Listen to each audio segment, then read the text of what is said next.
Welcome to the 2025 to 2026 CACFP annual training. This training is required for all providers participating in the Child and Adult Care Food Program. You may pause or stop and restart this video at any time. Please note that all materials are available in English, Spanish, and Mandarin. If you need interpretation services in another language, those are available upon request. Before we dive into the content, let me walk you through what to expect from this training and how to complete it successfully. Please watch this entire presentation from start to finish without skipping ahead. I recommend taking notes as we go through each section. You can download the slideshow for your reference. At the end of this training, click on the button to complete the review. You must score 17 or higher to receive credit. You may take the test as many times as needed. Once you pass, it will redirect you to sign the certification of completion. Make sure you click on Sign here, draw your signature and submit it. If you have any questions at any point, email them to foodprogram@cocokids.org. Now that we've covered the logistics, let me introduce you to the team that supports you throughout the year. The Child Health and Nutrition Specialists are the team members who support you in the field and are your primary contacts for questions about nutrition requirements, meal planning, and compliance. Please take note of their names and contact information. These are the people you'll want to reach out to with day-to-day questions. Along with the specialists, we also have a dedicated administrative team working behind the scenes. Our administrative staff who support the Child Health and Nutrition Program. They help with paperwork, processing, and program coordination. Don't hesitate to reach out to them for administrative questions. Now that you know who's on your team, let's get into the substance of this year's training, starting with some important changes you need to know about. So what's new this year? The big update is that the USDA has published the Expanded Fluid Milk Options Final Rule, which takes effect June 8, 2026. This means CACFP operators serving participants ages 2 and older now have the option to offer whole milk and reduced fat 2% milk. This change aligns with the 2025 to 2030 dietary guidelines for Americans and gives you more flexibility in the types of milk you can serve. Remember, this goes into effect June 8, 2026. With that important update in mind, let's move into the core of this training, the meal pattern requirements. Remember, this only applies to 2 years and older. This next section is really the heart of the training, the meal pattern requirements. We'll go through the specific requirements for infants and children separately, starting with infants. Pay close attention to the age groups and serving sizes, as these are the most common areas where errors occur during monitoring visits. Let's begin with infants under 1 year of age. Let's start by taking a look at infants, which in the food program only includes children under the age of 1. Remember that to participate in the food program, providers must select an iron-fortified infant formula and make it available as an option for families. Not offering the food program to infants in your care goes against federal guidelines that ensure equitable access to nutritious meals and support healthy growth and development in early childhood. When infants are between birth to 5 months, the requirement is simple. They must have breast milk or an iron-fortified infant formula at every meal and snack.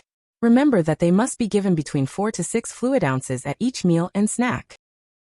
For infants ages 6 to 11 months, feeding needs begin to change. Because each baby develops at their own pace, readiness for solid food varies. During this stage, breast milk or iron-fortified infant formula will remain the primary source of nutrition. Typically, infants consume about 6 to 8 fluid ounces at each meal, breakfast, lunch, and dinner. Once a baby shows signs of readiness for solid foods, these foods become an important and required part of their diet. As a reminder, parents should always try solids foods at home and notify you of the foods the infant can have. Remember that the sizes vary depending on the item. Parents can provide 1 food component per meal snack, which is usually breast milk or iron-fortified infant formula. If the parents are providing more than 1 component, the child cannot be claimed in the food program. At snack, the required serving sizes are smaller. Remember that breast milk or iron-fortified infant formula is required, and that the other components are required only if the infant is developmentally ready. Staying with the infant section, let's review creditable milks. For breast milk, it must be stored in the refrigerator in a safe container labeled with the child's full name and the date it was expressed. Breastfeeding on site counts as a reimbursable meal. For iron-fortified infant formula, it must be purchased in the United States through a U.S. distributor and contain at least 1 milligram of iron per 100 kilocalories. These rules apply even when the parent provides the formula. Closely related to this is how you document the formula on your enrollment forms. Let's cover that next. This is an important compliance point that ties directly into what we just discussed. Every provider participating in the food program must offer a USDA-approved iron-fortified infant formula for every infant under 1. On the infant enrollment form, you must list the brand and type of formula offered by the provider and by the parent. This applies to every infant, whether they are on breast milk or parent-provided formula. And remember, breast milk cannot be listed as the provider brand and type of formula in the enrollment details. Next, let's review which foods count as creditable for infants. Building on our discussion of infant requirements, here are the creditable foods for infants. For bread and bread alternates, iron-fortified dry infant cereal is the primary option. Enriched bread, crackers, or cereal can only be served at snack time. Fruits and vegetables must be 100% fruit or vegetable. That includes homemade baby food that is pureed, mashed, or cut, and commercially prepared infant foods without added fillers like tapioca or starches. For meat and meat alternates, options include soft meats, poultry, whole egg, cheese, yogurt, tofu, and cooked dried beans and legumes. Just as important as knowing what counts is knowing what doesn't, so let's look at non-creditable foods. On the flip side, here are the non-creditable foods for infants. These are items that cannot be counted toward a reimbursable meal. It's important to know the difference between what counts and what doesn't. Review this list, and make sure you are not serving these items as part of a claimed meal. If you're unsure whether a specific food is creditable, contact your specialist. That wraps up the infant section. Now let's shift gears to children ages 1 and older. Now we're transitioning from infants to the children's section, covering ages 1 year and older. Just like with infants, it is a federal requirement that you offer the food program to all children in your care. Not doing so goes against federal guidelines designed to ensure equitable access to nutritious meals and support healthy growth and development in early childhood. Let's start by looking at the breakfast meal pattern for children. The chart shows the breakfast meal pattern for children. Note the 3 age groups: 1 to 2 years, 3 to 5 years, and 6 to 12 years. At breakfast, you must serve milk, a fruit or vegetable, and a grain or bread. Meat and meat alternates may replace the grain component up to 3 times per week only. Pay close attention to the serving sizes for each age group. They increase as children get older. 1-year-olds must receive whole milk. Children 2 and older can have any fat content. Next up, let's look at how snack requirements differ from breakfast. Moving on to snack time, AM, PM, and evening snacks, you must serve at least 2 different components from this list. Here are some important reminders. Juice and milk only is not a reimbursable snack. Juice cannot be served more than once a day. And milk and yogurt alone do not count as reimbursable snack. Review the serving sizes by age group on this chart. The final meal pattern to cover is lunch and dinner, which has the most components. Rounding out the meal patterns, at lunch and dinner all 5 components must be served: milk, fruit, vegetable, grains or bread, and a meat or meat alternate. Note that fruit can be replaced by a second vegetable. Again, pay attention to the specific serving sizes for each age group listed in this table. While not required, family-style serving is strongly recommended because it supports children's development, engagement during mealtime, and decreases waste. Remember that the components must be within the child's reach during the whole meal. Encourage the children to serve their own food, and be ready to assist them. This helps build independence, confidence, and motor skills. Make sure serving utensils are the right size and easy for children to handle safely. Remember that each serving dish must contain at least the full minimum portion required for every child at the table, based on their age group, ensuring everyone has access to a complete meal. This slide highlights key reminders to keep in mind when planning and serving meals. First, the amounts listed in the meal pattern are the minimum required serving sizes. You can always serve more, but you must at least meet those minimums for each child. For juice, remember that 100% juice is limited to once per day, and it can only be served at breakfast or snack, not at lunch or dinner. Each day, you'll also need to include at least 1 whole grain or whole grain-rich item. Any additional grain items served that day must be enriched. Meal spacing is another important requirement. There needs to be at least 2 hours between a meal and a snack, and at least 3 hours between 2 main meals if you're not serving a snack in between. This helps ensure children are hungry and ready to eat at mealtime. For school-age children attending public or charter schools, they cannot be claimed for lunch on school days. This is because the school lunch program and the food program are from the same funding source.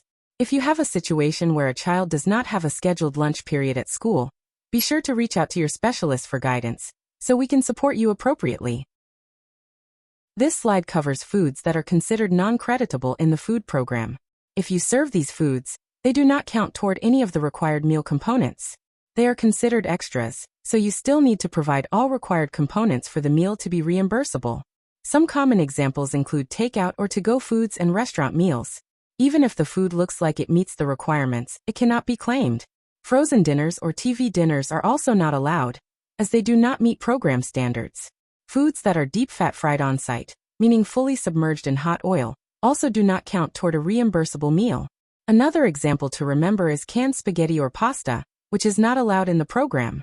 If you're ever unsure whether a food is creditable, the best resource is the Food Program Handbook on the CocoKids website. When in doubt, it's always better to check first or reach out for guidance to avoid losing reimbursement. The food program allows for flexibility in the types of milk served to children 1 and older. Breast milk is allowed at any age, as long as the parent supplies the breast milk and ensures that it is correctly labeled and stored in a breast milk safe container. However, you must ensure that you serve at least the minimum amount required, and if not, supplement with the correct milk for the child's age. The fat requirement for children 1 year old is whole milk, and for children 2 and older, the fat requirement is whole milk, 2%, 1% or non-fat. All milk and non-dairy beverages must be unsweetened and unflavored. You may use non-dairy beverages as long as they are nutritionally equivalent to milk, and the parent signs a request for fluid milk substitution. In the next 2 slides we will go over the only current non-dairy beverages that meet the CACFP requirements in our area. If you have any questions, consult with your specialist. Current allowable non-dairy beverages requires a parental request for fluid milk substitution. The following non-dairy beverages require a parental request for fluid milk substitution. Form CACFP 49. Since content values change, check with your nutrition specialist. These are the soy milk options that currently meet the requirements. And these are the pea milk options that currently meet the requirements. The parental request for fluid milk substitution is only to be used if the parent would like one of the approved non-dairy milks. If another milk is needed, then a medical statement is required. The medical statement form is required when a child has a food allergy and suitable substitutions cannot be provided, or when dairy milk or an approved milk substitute cannot be offered. This form must be completed by a state-licensed medical professional or registered dietitian. The medical staff must indicate the reason and requested substitution. Completed forms can be sent to foodprogram@cocokids.org or to your specialist. If a child has a special diet, the dietary need has to be indicated in the child's enrollment form. Now let us go over the bread alternates component. All breads and grains must be enriched, whole grain or whole grain rich. In the food program we use ounce equivalents to make sure that children are receiving enough grains each day. This helps us meet the CACFP nutrition standards and ensures children are getting the energy and nutrients they need to grow and stay healthy. Instead of guessing portions, we follow a consistent measurement system, so every child receives at least the minimum required amount. Here are some examples of half an ounce equivalents for children between the ages of 1 to 5. And here are the examples of 1 ounce equivalents for children between the ages of 6 to 12. All reimbursable breads and grains must be enriched, whole grain or whole grain rich.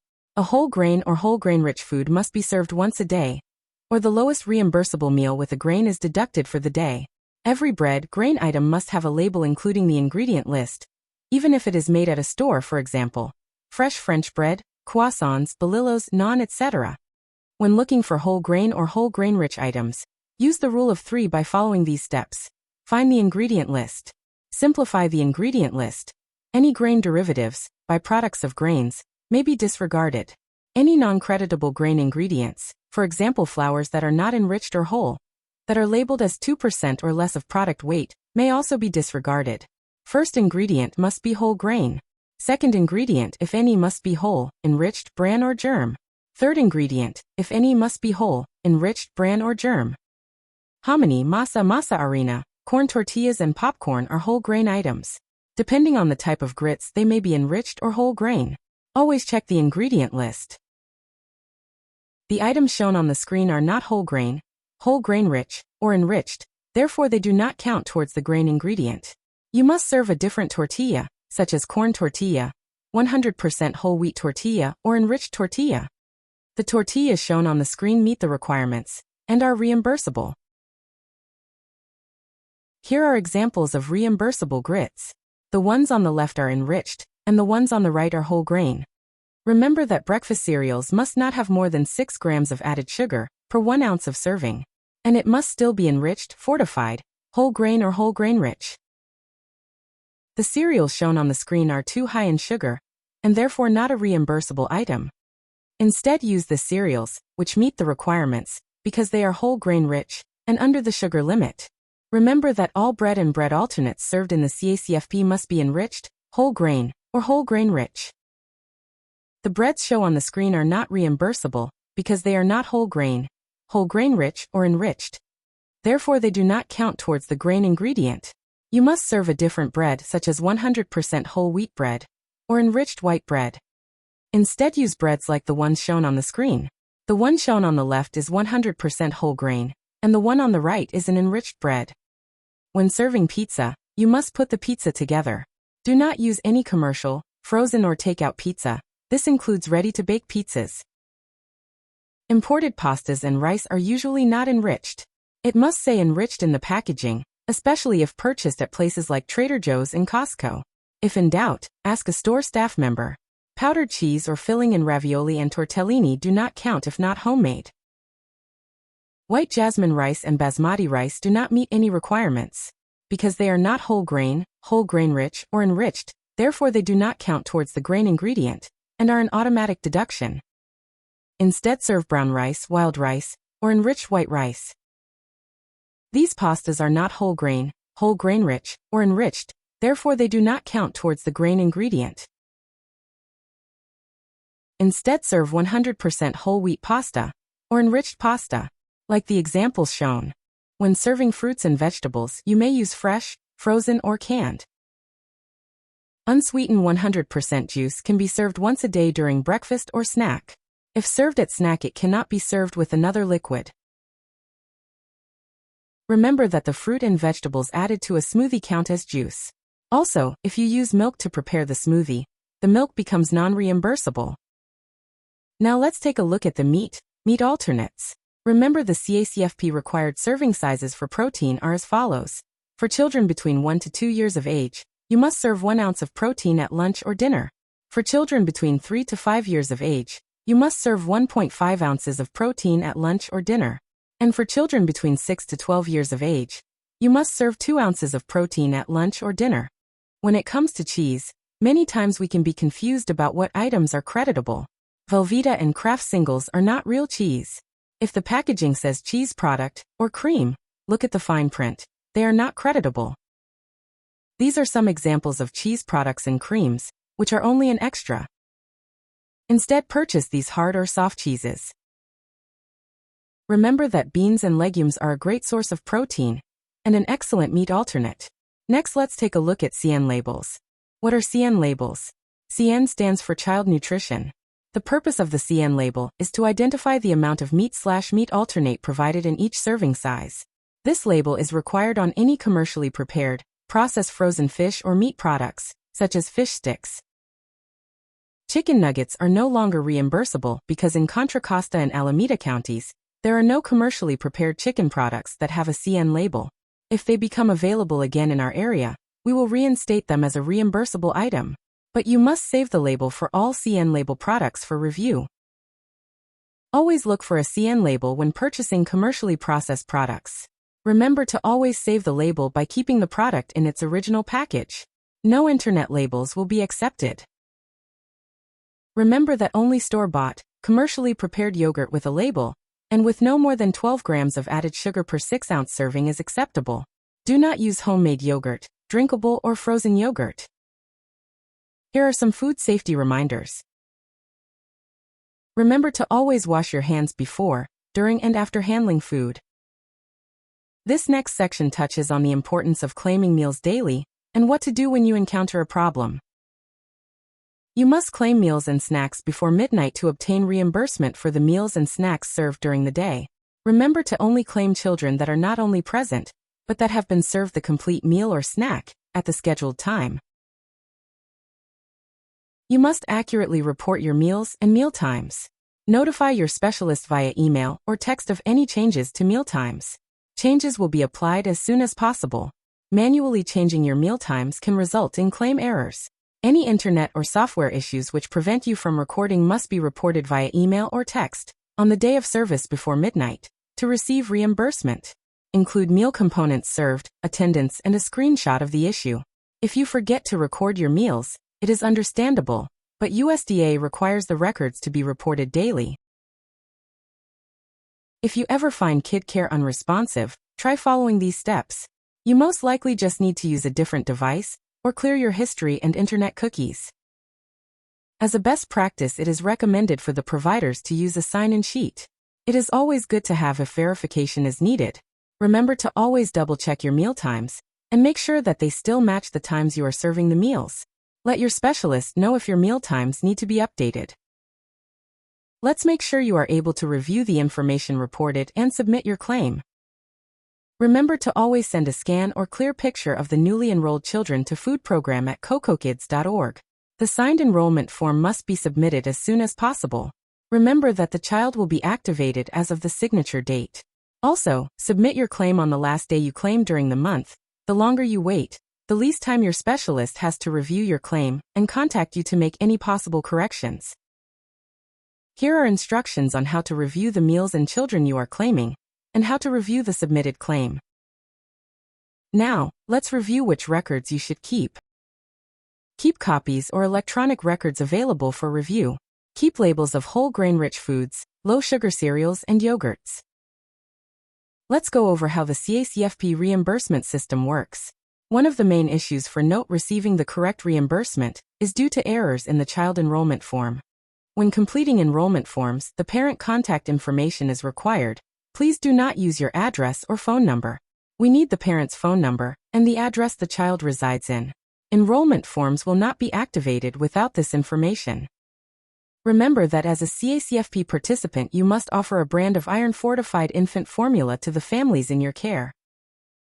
We need to receive accurate records about school-age children. This helps with capacity verification and allows for the right school district calendar to be assigned. This slide talks about pending children, meaning that we have not received the signed enrollment form.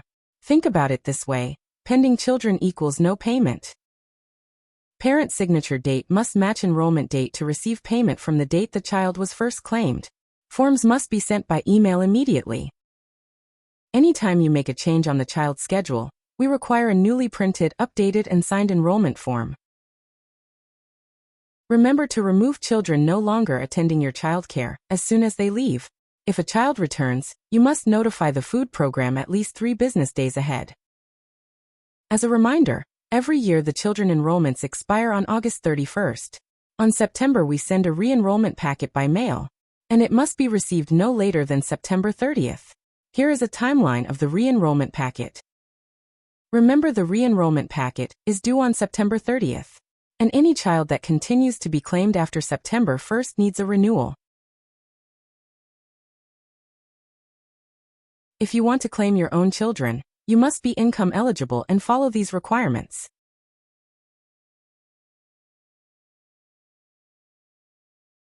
Providers are encouraged to record all meals and snacks that meet the meal pattern requirement. However, the CACFP is only able to reimburse for a combination of 2 main meals and 1 snack, or 2 snacks and 1 main meal per child per day. Our payments are done through direct deposit only.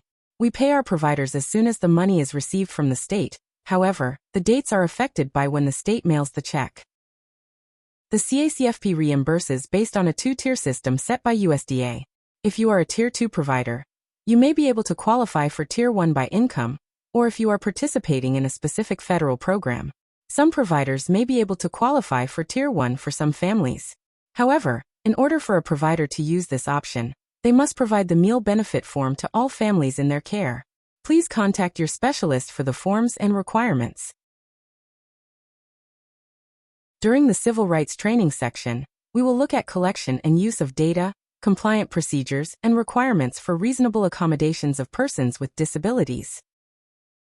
Remember that race and ethnicity should not be assessed or assumed by the provider. Ask parents and guardians for this information. In accordance with federal civil rights law and U.S. Department of Agriculture, USDA, civil rights regulations and policies, the USDA, its agencies, offices, and employees and institutions participating in or administering USDA programs are prohibited from discriminating based on race, color, national origin, religion, sex, disability, age, marital status, family, parental status, income derived from a public assistance program, political beliefs, or reprisal or retaliation for prior civil rights activity, in any program or activity conducted or funded by USDA. Not all bases apply to all programs. Remedies and complaint filing deadlines vary by program or incident. Persons with disabilities who require alternative means of communication for program information, e.g., Braille, large print, audio tape, American Sign Language, etc., should contact the state or local agency that administers the program or contact USDA through the Telecommunications Relay Service at 711, voice and TTY. Additionally, program information may be made available in languages other than English. Now let's go over the complaint procedures. Remember that these procedures are to file a complaint of discrimination based on discrimination for race, color, national origin, religion, sex, disability, age, marital status, family/parental status, income derived from a public assistance program, political beliefs, or reprisal or retaliation for prior civil rights activity, in any program or activity conducted or funded by USDA. Not all bases apply to all programs. To go over the full meal modification requirements in the CACFP, please click on the link provided. Remember that the requirements are for reasonable accommodations, and these are to be provided at no extra charge to participants with a disability that restricts their diet, not for a dietary preference. On this section we will go over how COCO Kids and any CACFP sponsor must ensure program compliance to continue to offer the food program to family child care providers. Specialists must do site visits at least 3 times a year for each site. Our visits are unannounced and based on your meal schedule.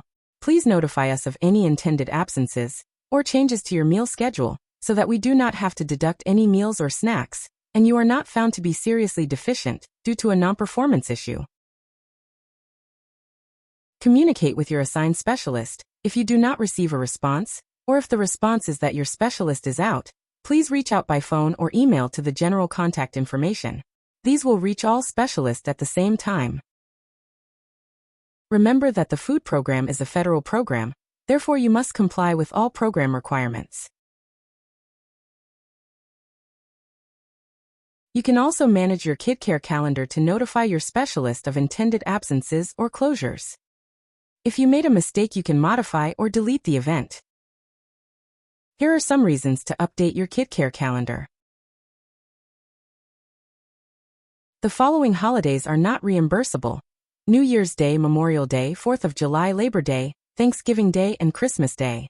We lack the ability to monitor meals on these days, therefore we cannot include them as part of our program. The food program allows you to claim meals during the weekend, when this is a stable, predictable schedule. We cannot reimburse for drop-in care, or for as-needed care. In the following section, we will discuss the issues that justify termination. Serious deficiency includes things like giving false information, working with more than one sponsor, not following meal rules, or not keeping proper records. It also includes any behavior or conditions that could harm children's health or safety. Other reasons include having a conviction in the past 7 years that shows poor business honesty, not completing required trainings, such as the annual food program training, and other failures to follow program rules like repeated attempted visits. Remember that this is a federal program, and all those participating in it have agreed to follow federal guidelines. After a provider is found to be seriously deficient, they will be allowed to complete a corrective action plan. Providers must use the form provided and ensure that they supply all the required documentation and information. Daycare homes are not allowed to appeal the findings that caused the serious deficiency, the related debt, or the review of their corrective action. They also cannot appeal suspensions. Appeals are only allowed for proposed termination of the agreement for cause or proposed disqualification. When filing an appeal, the daycare home must follow CACFP's procedures. The National Disqualified List, NDL, is a federal list of individuals, daycare homes, and centers that have been disqualified from participating in the program. You are almost done. There are 2 more steps to be completed. Click on the button below to complete the review test and sign the certification. Here are some extra resources to help make your CACFP participation successful. Remember that all of the Child Health and Nutrition Department is here to support you.